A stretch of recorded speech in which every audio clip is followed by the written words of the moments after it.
IT job కోసం try చేస్తున్నారా? Coding tutor లో ట్రైనింగ్ తో పాటు stipend and 100% job guarantee. Hi hello నమస్తే వెల్కమ్ టు సుమన్ టీవీ. నేను మీ యాంకర్ పవన్. ఈ రోజు మనతో నాగ మహేష్ గారు ఉన్నారు. మరిన్ని విషయాలు ఆయన అడిగి తెలుసుకుందాం. Hi sir, hi. ఎలా ఉన్నారు? బాగున్నామండి. ఓకే సార్, అసలు మీ సినీ ప్రయాణం ఎక్కడి నుంచి స్టార్ట్ అయింది? కెరీర్ ఎక్కడి నుంచి లైఫ్ టర్న్ ఆన్ అయిందని చెప్పొచ్చు మీది?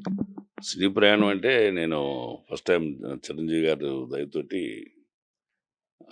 ఖైదీ నెంబర్ 150 తోటి నా జర్నీ స్టార్ట్ అయింది.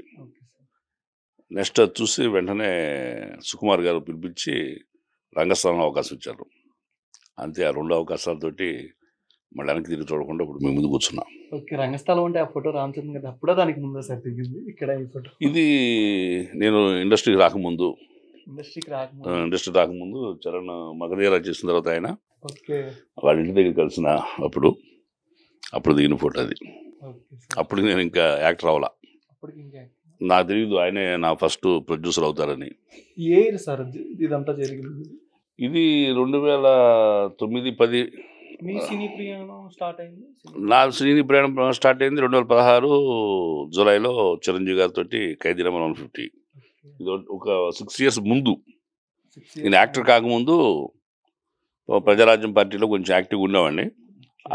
దీంతో నేను ఒకసారి ఇంటికి వెళ్ళినప్పుడు చరణ్ బాబు కలవటం, ఇప్పుడు ఆరెంజ్ టైం అది, బహుశా మగధీర అయిపోయినట్టుంది, రచ్చ ఆ టైం. అంటే మీరు చిరంజీవి గారితో back to back Khaidi number 150, Bhola Shankar and God Father 3 movies చేశారు. హ్యాట్రిక్ అని చెప్పుకోవచ్చా? చెప్పుకోవచ్చు, చేసే వరుసలు చేసాం ఆయనతోటి. ఆచార్యుడు చేయలేదు. ఇప్పుడు విశ్వంభర నాకు అవకాశం ఇచ్చారు కానీ కాల్ వచ్చింది కానీ, బట్ అదే టైంలో వాళ్ళు 13 రోజులు అడిగారు విశ్వంభర. మధ్యలో 3 days చరణ్ బాబుదే గేమ్ చేంజరు, అది మైసూరులో షూటు, ఇదేమో మారేడుమిల్లి. ఇక్కడైతే అడ్జస్ట్మెంట్ అని అడిగేవాళ్ళం కానీ అసలు వీళ్ళు వదిలిపెట్టనున్నారో అంచేత ఆ సినిమా వదలాల్సి వచ్చింది. అంటే ఫస్ట్ నేను కమిట్ అయింది గేమ్ చేంజర్కి, డేట్స్ అయ్యి మధ్యలో తర్వాత వీళ్ళు అడిగారు 15 days తర్వాత. గేమ్ చేంజర్ వాళ్ళు అడ్జస్ట్ చేస్తే 2 సినిమాలు చూస్తుండేవాడిని. అదే టైంలో వీళ్ళు హెక్టిక్ షెడ్యూల్తో ఉన్నారు, వదిలిపెట్టలేము, ఖచ్చితంగా మహేష్ గారు కావాలి మాకంటే నేను విశ్వంభర కావాల్సి వచ్చింది. అంటే ఇప్పుడు గేమ్ చేంజర్ అంటే శంకర్ గారి మీద ఎక్స్పెక్టేషన్ పీక్స్లో ఉంది సార్. రామ్ చరణ్ గారి ఫ్యాన్స్ కూడా అందరూ అసలు సినిమా ఎప్పుడు అని అసలు ట్విట్టర్లో కానీ ఇన్స్టాలో కానీ, ట్విట్టర్లో అసలు ట్రెండింగ్లో, మళ్ళీ ఇన్స్టాగ్రామ్లో ట్రోలింగ్ జరుగుతుంది. అసలు సినిమా ఎప్పుడు ఫ్యాన్స్ కంటే క్రిస్మస్ అన్నారు, క్రిస్మస్ కైనా వచ్చుద్దా లేకపోతే ఇంకా మళ్ళీ పోస్ట్? ఖచ్చితంగా వచ్చేస్తుందండి. Already dubbing shooting part mostly అయిపోయినట్టుంది. ఆ డబ్బింగ్ కూడా దొరుకుతుంది ఇప్పుడు. క్రిస్మస్ ఖచ్చితంగా రిలీజ్ అవుతుంది సినిమా. మీ క్యారెక్టర్ ఏ విధంగా ఎక్స్పెక్ట్ చేయొచ్చు సార్ అంటే గేమ్ చేంజర్లో? పాత్ర గురించి నేను చెప్పలేను కానీ, బట్ ఇంటర్వెల్ బ్యాంక్లో ఒక సర్ప్రైజ్ కనిపిస్తుంది. నాకు మంచి అప్లాజ్ లొకేషన్ అది వచ్చింది. చరణ్ బాబు సమక్షంలోనే నేను చేసిన ఎక్స్ప్రెషన్స్కి క్లాప్స్ కొట్టారు. శంకర్ గారు కూడా మీ ఎక్స్ప్రెషన్స్ చాలా బాగున్నాయని చెప్పి చాలా స్ట్రాంగ్ చెప్పారు. ఆయన చాలా ఎమోషనల్ చెప్పారు. అది ఖచ్చితంగా ఆ సీన్లో నేను నా మంచి పేరు వస్తుంది నేను నమ్ముతున్నా. ఓకే సార్, అంటే విలనిజమే అని చెప్పచ్చా? ఏం చెప్పను మీరు, ఎందుకంటే థ్రిల్ కిల్ చేయటం ఇష్టం లేదు నాకు. Please watch in the theatre, watch on the screen. మంచి మంచి పాత్ర చేశారు, దాంట్లో సంతృప్తి ఉంది నాకు. సినిమా మొత్తంలో ఫ్యాన్స్ అందరూ స్క్రీన్కి అతికిపోయి అసలు అంటే ఒక సీన్ చూడంగానే బాగా ఎంగేజ్ అయిపోయేది. అట్లాంటి సీన్ ఫస్ట్ హాఫ్లో ఎక్స్పెక్ట్ చేయొచ్చా, సెకండ్ హాఫ్ ఎక్స్పెక్ట్ చేయొచ్చా? మేము చేసిన వర్క్ మాకు తెలుసు కానీ సినిమా అంతా మాకు తెలియదు కదా యాక్చువల్గా. అంటే మేము చేసే వర్క్లో డెఫినెట్గా గూస్ బంప్స్ వచ్చే సీన్స్ ఉన్నాయి. నా ప్రజెన్స్లో నేను ఇన్వాల్వ్ అయిన సీన్స్లో ఖచ్చితంగా అవన్నీ కూడా ఆన్ స్క్రీన్ బ్రహ్మాండంగా ఉంటుంది. అంతకుముందు డిఫరెంట్ కంట్రీస్లో చేశారు, డిఫరెంట్ లొకేషన్ చేశారు, అంత మాకు తెలియదు కానీ, బట్ వస్తున్న పోస్టర్స్ బట్టి చూస్తే మాత్రం ఒక హై ఎక్స్పెక్టేషన్తో సినిమా ఉంటుంది. ఖచ్చితంగా శంకర్ గారు అండ్ రామ్ చరణ్ గారు గ్లోరీ పెంచే సినిమానే అవుతుంది అది డెఫినెట్గా. Okay sir. సార్ అంటే మీరు అఖండ మూవీలో చేశారు. మీ సీన్తోనే ఒక గూజం, స్టార్టింగ్ ఎంట్రీతోనే ఒక ఫైటింగ్ ఉంటుంది. మళ్ళీ మీరు కాపాడే సీను, మిమ్మల్ని వాళ్ళందరూ అంటే చంపేసే సీను కానీ ఎక్సలెంట్.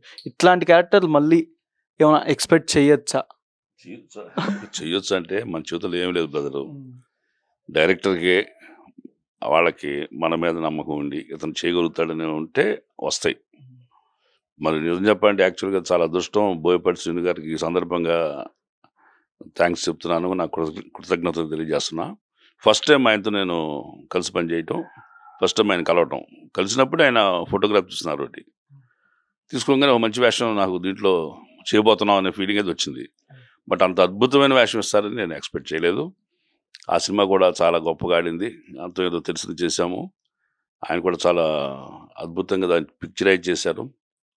ఎంత పిక్చరైజేషన్ అంటే ఒక సపోర్టింగ్ యాక్టర్స్కి మాలాంటి వాళ్ళకి అంత ఎలివేషన్ ఇచ్చే సీన్స్ చేయరు సహజంగా పెద్ద హీరో సినిమాల్లో. అలాంటిది నేను ఆ ఫ్యామిలీని కాపాడే ప్రయత్నంలో ఆ డోర్ తనటం కానీ, డోర్ ఇల్లు అవతల పడటం కానీ, డోర్ తీసి దిగొచ్చుగా, ఏమంటే మీరు డోర్ తీసి దిగడం తెలియదా అని అడిగారు రావు రమేష్ గారు కాకుండా చూసి. నేను తెల్లబోయా. నేను ఎక్కడ అంటే మీ ఇద్దరం బంగారాజు చేస్తున్నాం. ఆ టైంలో కూర్చొని సీరియస్గా అడిగాను నన్ను, ఏమంటే మీరు డోర్ తీసి దిగటం తెలియదా అన్నాడు. అనగానే నేను ఇందాక ఆ కారు ఆగినప్పుడు పక్కన ఏ కారు లేవే, నేను ర్యాష్గా దిగలేదే, దిగను అసలు మెల్లగా దిగుతాను. ఎక్కడ అయినా నన్ను ర్యాష్గా చూశాడు అనుకున్నా. నేను తెల్లబోతుంటే నవ్వుతా అన్నాడు, అదేనండి డోర్ దిగి వచ్చి చంపచ్చుగా రౌడీల్ని అఖండలో, డోర్ తన్నేసరిటి అని. అంత అప్లాజ్ వచ్చింది. సాటి పెద్ద నటులు వాళ్ళు మెచ్చుకునే స్థాయిలో అట్లా రంగస్థలానికి అదే రావు రమేష్ గారు చాలా బాగా చేశారని మెచ్చుకున్నారు. నెక్స్ట్ మళ్ళీ ఆయనే బంగారాజు టైంలో అఖండ గురించి మాట్లాడారు. చాలా సంతోషం. అంటే అఖండ 2 కూడా ఉంది, స్కందాలో కూడా చేశారు మీరు ఆల్రెడీ. స్కంద 2లో ఉంటుంది. నేను అనుకుంటాం ఏంటంటే బోయపాటి గారి సినిమాలో నేను ఖచ్చితంగా ఒక ఆప్షనల్ ఆర్టిస్ట్ అవుతా. ఏదో పాత్ర నన్ను ఆయన తీసుకుంటారని నా ప్రగాఢ విశ్వాసం. సార్ మీదంటే గేమ్ చేంజర్లో మీది ఎవరితో ఏ హీరోతో ఎక్కువసేపు ఎక్స్పెక్ట్ చేయొచ్చు విలన్ ఆర్టిస్టులతో? మొత్తం హీరోతో ఉంది. రామ్ చరణ్ గారితో ఆ సీన్స్ అన్ని రామ్ చరణ్ గారితో ఉన్నాయి. అయితే విలన్ సీన్స్ అయినా ఎక్స్పెక్ట్ చేయొచ్చు కంపల్సరీ. మీరంతా ఇంటిచ్చిన తర్వాత కూడా మాకు అర్థమైపోయింది సార్. ఇప్పుడు అఖండలో నేను బాలయ్య బాబుతో కూడా ఉన్నాము. నేను విలనా అంటే విలనా తర్వాత చేంజ్ చేయరు, ఇక్కడ అలాంటిదే ఉండదు.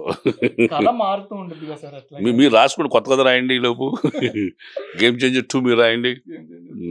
Okay sir. Sir Vakeel Saab మూవీలో చేశారు, ఉస్తాద్ భగత్ సింగ్లో కూడా చేస్తున్నారు. ఎట్లా ఎక్స్పెక్ట్ చేయొచ్చు? ఫ్యాన్స్కి 20% షూటింగ్ ఏందని హరీష్ శంకర్ గారు చెప్పారు. మీ పాత్ర ఏ విధంగా పవన్ కళ్యాణ్ గారి సినిమాలో చూడొచ్చు మేము ఈసారి? నేను అదృష్టమో యాదృచ్ఛికమో తెలియదు కానీ వకీల్ సాబ్లో నా పాత్ర లాయరు, ఉస్తాద్ భగత్ సింగ్లో కూడా లాయరు. బట్ ఆయనకి అప్పుడు అక్కడ అపోజిషన్గా ఉన్నా, ఇక్కడ విలన్స్ సైడ్ ఉంటా. ఉస్తాద్ భగత్ సింగ్ కూడా చాలా బాగా వస్తుంది, బాగుంది. ఆ కథ కొంచెం చాలా గూజ్ బంప్స్ తెప్పించే కదా, మంచి పేరు హరిశంకర్ గారు కూడా వస్తుంది. సార్ ఇయర్ మంచిగా కలిసి వచ్చిందని చెప్పుకోవచ్చా? మన పవన్ కళ్యాణ్ గారు డిప్యూటీ సీఎం అయ్యారు. అసలు లాస్ట్ టైంకి ఇప్పటికీ ఏదైనా ఒక్కడితోనే స్టార్ట్ అవుద్ది అని చెప్పే డైలాగు ఆయనకే బాగా సెట్ అవుద్దని చెప్పచ్చా? 100% చెప్పచ్చు. నేను కూడా వాలంటీర్కి వెళ్ళి నేను ఎలక్షన్ టైంలో 7-8 కాన్స్టిట్యున్సీలు తిరిగాను, చేశాను కూటమికి. అట్లా పిఠాపురం వెళ్ళాను.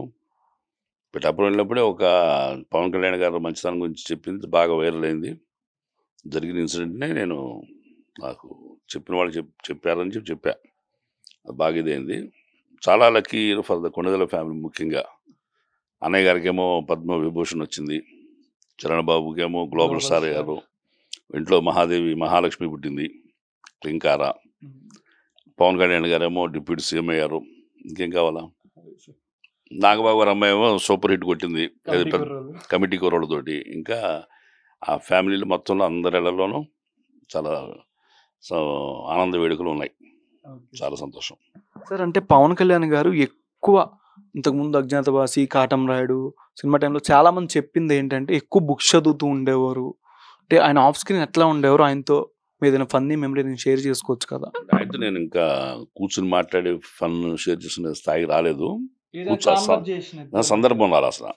ఎందుకంటే వకీల్ సాబ్లో కూడా 1-2 సీన్స్లో చేశాం కానీ, బట్ ఆయన ఎక్కడ ముందు కూర్చుని ఉంటారు, మేము లాయర్స్ అంతా పక్క ఉంటాము. అక్కడ మాకు క్లోజ్గా మూవ్ అయ్యే ఇప్పుడంటే ఫేస్ టు ఫేస్ మాట్లాడే సీన్ ఉంటే దెన్ మీరు ఎక్కడ ఏంటని ఆయన పలకించి, లేదా ఆయన మూడు బాగుంది అనుకుంటే మనం మాట చెప్పి ఇవన్నీ ఉంటాయి. కాబట్టి ఇప్పుడు దీంట్లో కూడా 2 days చేసాం. ఇది ఉస్తాద్ భగత్ సింగ్లో కాంబినేషన్ చేశాను, ఆయనతోటే చేసాము. నేను పరిచయం చేసుకుంటే మీకు తెలుసని ఆయన భుజం కొట్టి నాకు తెలుసని నవ్వుతూ ఉన్నారు. అప్పటికి ఎలక్షన్స్ రాలేదు కదా, ఇది ఇప్పుడు 6 years 6-7-8 months back story. Balayya గారితో వీరసింహారెడ్డి కూడా ఆల్రెడీ చేశారు. అది అవార్డు అదేనా సార్, వీరమాస్ బ్లాక్ బస్టర్? వీరసింహారెడ్డిలో ఓపెనింగ్ నేనే కదా, వెళ్ళని వచ్చి నన్ను చంపుతాడు. ఇంకా రంగస్థలం అవార్డు కూడా ఇక్కడ.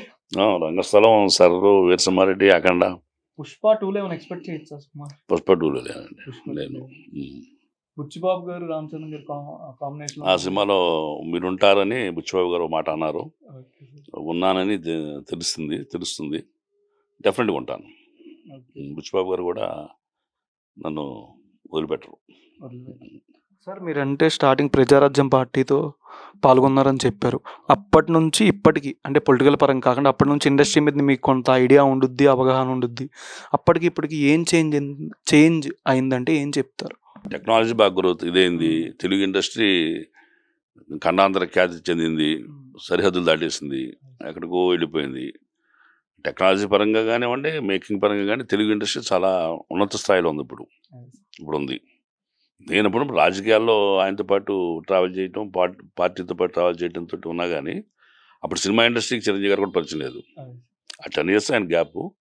ఆ టైంలో నేను పాలిటిక్స్లో ఉన్న పార్టీ పరంగా ఉన్నా. ఆయన మళ్ళీ సినిమాకి వచ్చినప్పుడు జస్ట్ సరదాగా ఒక సినిమాలో ఆయన పక్కన చేద్దామని అడిగా. ఆయన నేను చిన్న పాత్ర అడిగితే ఆయన పెద్ద గొప్ప అక్షయ పాత్ర ఇచ్చారు. మరి జీవితం మారిపోయింది నాది. సార్ అంటే తెలుగు సినిమాలు చిన్న సినిమాలు, ఇప్పుడు మాలీవుడ్ సినిమాలు, మన మలయాళం సినిమాలు చూసుకుంటే చిన్న సినిమాలే 100 CR 200 CR కొట్టేస్తున్నాయి. లాస్ట్ టైం ఒకసారి మీరు సోషల్ మీడియాలో ఎక్కువ యాక్టివ్గా ఉండరు సార్. అంటే ఈ సోషల్ మీడియాలో ఏంటంటే మలయాళం సినిమాలు తెలుగు సినిమాలు కంపేర్ చేస్తే ఎందుకు మన చిన్న సినిమాలు అంత కలెక్షన్ ఎందుకు రావట్లేదు అంటున్నారు. మన తెలుగు సినిమాలు అంతా ఆడుతున్నాయి, ఎందుకు పాన్ ఇండియా వైడ్గా వెళ్ళట్లేదు అని కూడా అంటున్నారు సార్. దీని మీద అంటే ఏం చెప్తారు? ఇతర రాష్ట్రాల్లోని చిత్రాల కంటే ఎక్కువ పాన్ ఇండియన్ సినిమాలు మనయే హిట్ అయినాయి. మన తెలుగు వాళ్ళు తీసిన హిట్ అయినాయి. బాహుబలి 1 and 2 కానివ్వండి, RRR కానివ్వండి, నెక్స్ట్ మన కలికి కానివ్వండి.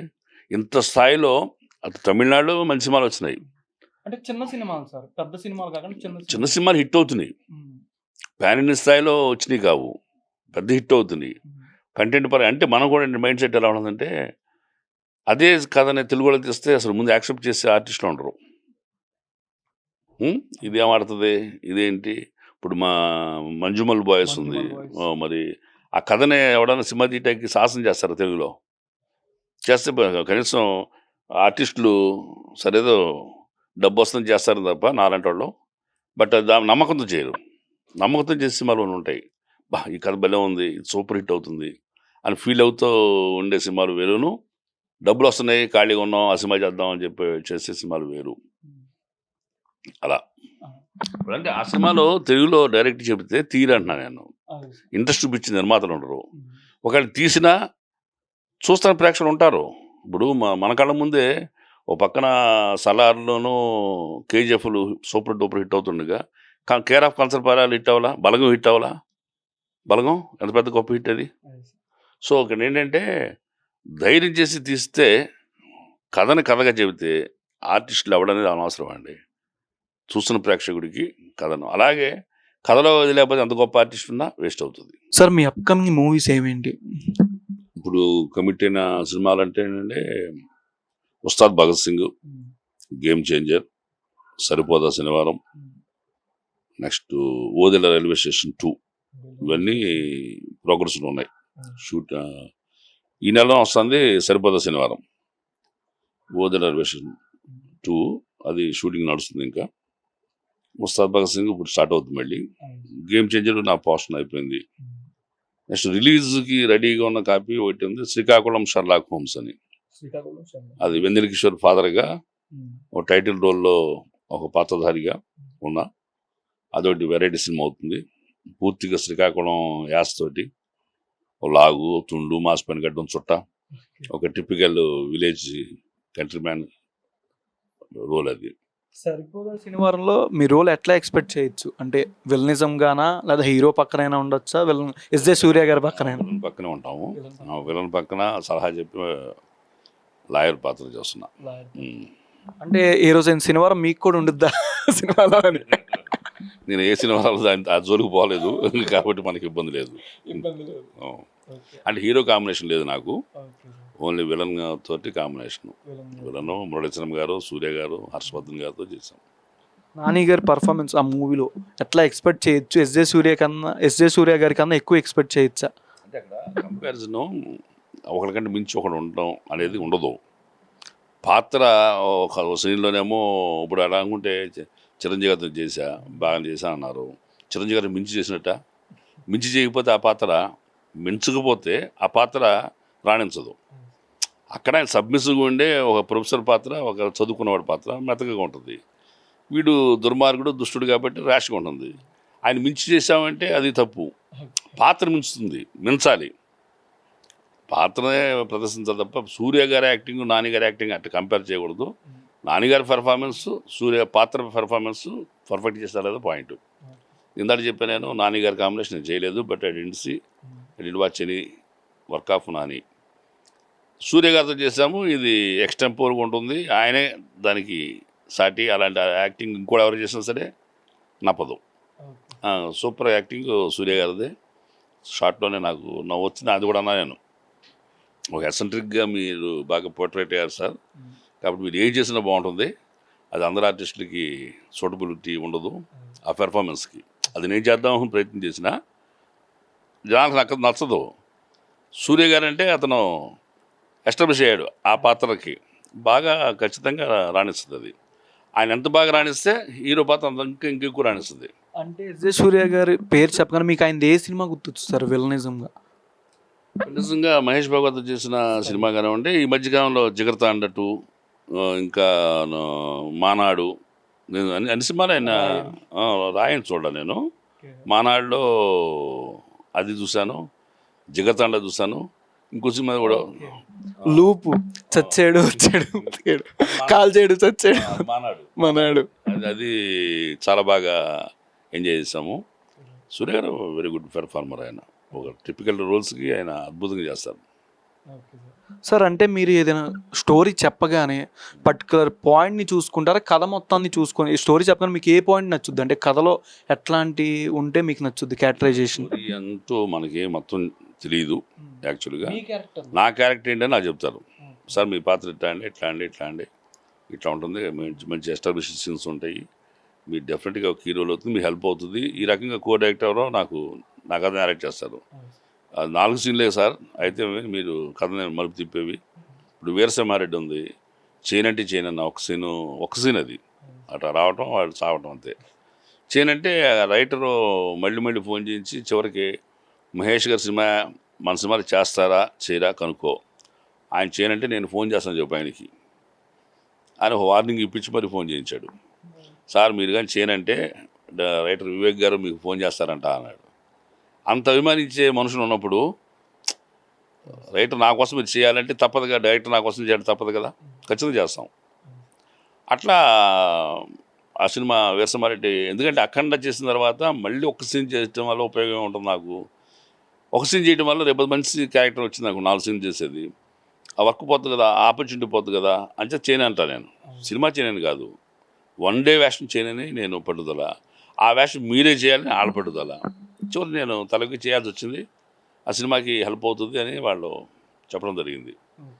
అంటే చాలామంది ఆర్టిస్టులు ఏదైనా కథ ఎంచుకోవడానికి కానీ కొన్ని స్టోరీ పాయింట్లు సెలెక్ట్ చేసుకుంటారు, ఈ కథ అయితేనే చేస్తాను, అలా కొంతమంది ఏ కథ అయినా చేసుకొని వెళ్ళిపోతాను. మీకు అంటే ఏ కథ అయినా చేసుకొని వెళ్తారు, కొన్ని స్టోరీ పర్టికులర్గా ఇది నచ్చితేనే చేసుకొని వెళ్దాం అని ఏమైనా ఉందా మీకు? నేను ఏ పాత్రను చేయటం సిద్ధంగా ఉంటాను, నేను ఏ పాత్ర అయినా చేయటం సిద్ధంగా ఉంటాను. ఇది పెద్దదా అంటే ఆ పాత్ర పరిధి అంత అలా ఉంటుంది, మనకు ఉపయోగపడుతుందా లేదా అనే విషయం తప్ప, ఇంకా చిన్న హీరోనా పెద్ద హీరోనా అది నాకు అక్కర్లా. నాకు ఇచ్చే నా వర్క్, దానికి ఇచ్చే అమౌంట్ ఏ ముఖ్యం. అంటే ఇండస్ట్రీ మీద పిచ్ ఉన్న వాళ్ళకి, యంగ్స్టర్స్కి, డైరెక్టర్స్కి, రైటర్స్కి, సినిమాటోగ్రాఫర్స్కి అంటే ఏం చెప్తారు? ఇండస్ట్రీ మీద బాగా పిచ్ ఉండి వచ్చి చేద్దాం అనుకున్న వాళ్ళకి ముందు పిచ్చను వదిలించుకోమని చెబుతా. పిచ్చకి ట్రీట్మెంట్ చూసుకుని తర్వాత ప్రయత్నం చేయమని. అంటే ఏదైనా ఊరినే నేను యాక్టర్ అయిపోవాలి అని నేను కలగంటే అసలు నేను అర్హుడినా కాదో తెలుసుకోవాలి నేను ఫస్ట్. ఫస్ట్ ఇప్పుడు సైంటిస్ట్ అవ్వాలనుకోండి ఒక క్వాలిఫికేషన్ కావాలి, ఇంజనీర్ అంటే ఒక క్వాలిఫికేషన్ కావాలి, యాక్టర్ అవ్వాలంటే క్వాలిఫికేషన్ అక్కర్లా. బట్ మీరు తెలుసుకోవాల్సిన విషయం ఏంటి, వచ్చేవాళ్ళు కానీ చేసేవాళ్ళు కానీ I capable to do performance in front of the camera అనేది నువ్వు పరీక్షించుకున్నావా? పరీక్షించుకుంటే ప్రయత్నం చేయొచ్చు, దానికి ఏమి చేయొద్దంటే లేదు. నేను స్టేజ్ చేసినప్పుడు ఇప్పుడు సినిమాలు చేస్తున్నాను. కాబట్టి అనుభవంతో కూడిన ఆలోచన విజయం వైపు తీసుకెళ్తుంది. అనుభవం లేకుండా ఓన్లీ ఆలోచన ఉంటే కష్టం అవుద్ది. అనుభవం ఉండాలి. ఇప్పుడు ఇంజనీరింగ్ తయారు చేస్తాను, మీరు రాకెట్ లాంటిది ఏదో చిన్నదేదో డ్రోన్ తయారు చేస్తాను అనుకోండి, దాంట్లో ఏ పార్ట్స్ కావాలి ఏంటి అనేది తెలుసుకోకుండా నేను డ్రోన్ తయారు చేస్తాను ఎగరేస్తానంటే ఏం ఎగరేస్తారు, గాలిపటం ఎగరేస్తారు. అది కూడా ఎక్కువ దూరం ఎగరదు. అది పర్ఫెక్షన్ తెలియకపోతే, దాని మూమెంటు, ఆ గాలివాటం అలాగే దాన్ని రీచ్ చేయాలో తెలియకపోతే అది ఎగరదు. కాబట్టి పిచ్ అంటే మీకు అర్హత ఉందనుకోండి, ఎస్ నేను అన్ని రకాలుగా చేయగలుగుతున్నాను, నా దగ్గర ఎంత మేధస్సు ఉంది, నేను రాయగలుగుతున్నాను, నేను రాసింది మెప్పించగలుగుతున్నాను అనే నమ్మకం మీకు వచ్చిన నాడు విశ్వాసంతో ప్రయత్నం చేస్తే ఫలితం ఖచ్చితంగా వస్తుందని నేను నమ్ముతాను. అంటే అదర్ లాంగ్వేజ్ తమిళ్, మలయాళం, కన్నడ, హిందీ ఇట్లా ఏమైనా ఆఫర్లు ఏమైనా వచ్చినాయా? ఏమైనా మూవీ ఎక్స్పెక్ట్ చేయొచ్చు అదర్ లాంగ్వేజెస్లో?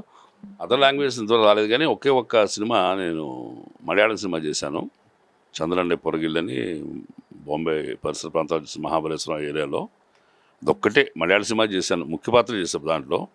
అదొక అంటే ఈ కమర్షియల్ సినిమా లాంటిది కాదు, హార్ట్ ఫిల్మ్ లాంటిది చేశా. ఇంక తమిళ నుంచి నేను రాలేదు. బట్ అందరూ అంటున్నారు తమిళనాడు సరిపోతాను నువ్వు అని. అక్కడ మన గుర్తించే మనుషులు లేరు ఇంకా నాకు.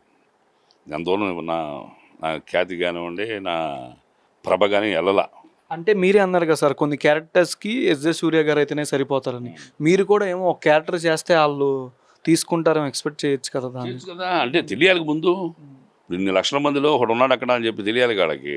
అంటే నేను చేసిన సినిమా వాళ్ళు చూసి దాంట్లో నా పెర్ఫార్మెన్స్ ఆహా ఓహో అనిపిస్తే వాళ్ళకి ఇతను మన పలానా క్యారెక్టర్ సరిపోతాడని అనిపిస్తే వస్తుంది. అప్పుడు ఇది అసలు ఏ పరిచయం లేకుండా మన గురించి అంటే మన టాలెంట్ తీసుకొస్తుంది, దారి చూపిస్తుంది. అంత గొప్ప వేషం మనం ఇక్కడ చేసింది అక్కడికి రిలీజ్ అయ్యి తమిళ్లో డబ్ అయ్యి తమిళ్ వాళ్ళు చూసి ఆఫర్ ఇచ్చేవాడు చూసి మెచ్చుకుంటే కదా నాకు వచ్చేది. Thank you sir. Thank you very much sir. Suman టీవీలో మీ పర్సనల్ అండ్ బిజినెస్ ప్రమోషన్స్ కోసం కింది నెంబర్కి కాంటాక్ట్ చేయండి.